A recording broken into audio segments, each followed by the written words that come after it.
Hello everyone, I wanted to hop on here today and talk about how we can come together to make decisions for our children. And what prompted this discussion is that when I was a teacher, a lot of the times if a student was struggling or they got in trouble, we had to have meetings together with the principal.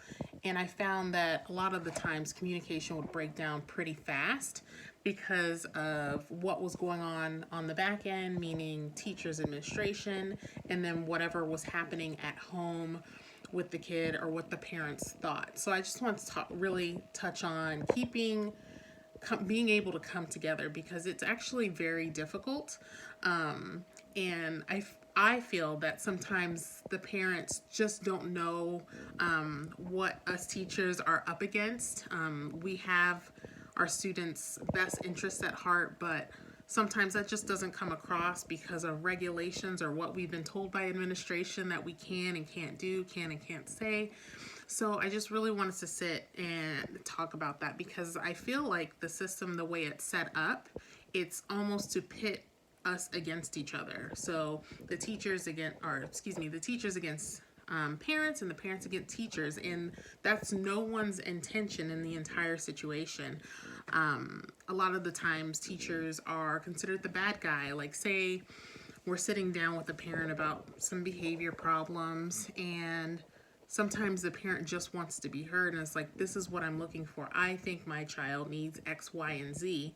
And sometimes the teacher has already sat down with administration and administration's like, you can't do this, this, and this. So in that meeting, when a parent's like, look, I think this is what my kid needs, we've already been told, no, you can't do that. So then we end up looking like the bad guy. And that's something that I want to change, like just keeping communication open with parents and teachers and administration, because there's so much that happens on the back end that parents never see. So it just creates more problems and more turmoil, unfortunately. And in those spaces, I just hope that everybody involved in it, this is extremely hard to do, and it was hard for me to do as a teacher when I was in the traditional classroom.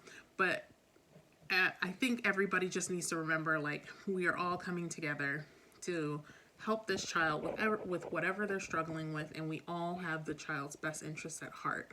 So I say all this because I read something recently where I've read it over the years several times, and it's honestly the same story. The parents not listening to what I'm saying, and then a lot of the times the parents saying, the teacher's not listening to what I'm saying, but we're pitted against each other, and everybody seems to have their hands tied. So coming together and just realizing it's like, hey, I hear what you're saying. This is what I think, and hopefully the other party can be receptive. But it is hard the way things are set up right now, and that's what I hope to change. Like, hope to change how we communicate with each other as parents and educators, and just the way the whole thing is set up, because at the end of the day, with all the rules, regulations, parents talking, teachers talking, the child's the one that's falling through the cracks and being forgotten. So that's something I just wanted to touch on today, because I don't feel that anybody's wrong, to be honest. I've talked to a friend of mine about this, and I just told her, it's like, nobody's necessarily wrong, and it's not about looking for the person that's wrong, but it's about realizing like what we're up against as teachers, as parents, with what we're given. So just remember, when you're talking to somebody and you're in this kind of space, just remember that